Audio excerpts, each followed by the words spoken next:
नागविभूषितनानागणपतिदं तत्तत् नयनत्रयवरनागविभूषितनानागणपतिदं तत्तत् नानागणपतिदं तत्तत् नानागणपतिदं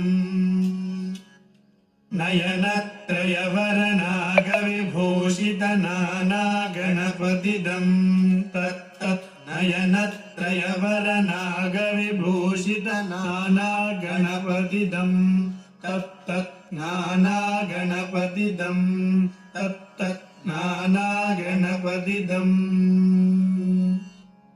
धवलितजलधर धवलितचन्द्रं फणिमणिकिरणविभूषितखड्गम् तनु तनु विशारशूलकपालं हर हर शिव शिव गणपतिमभयम्।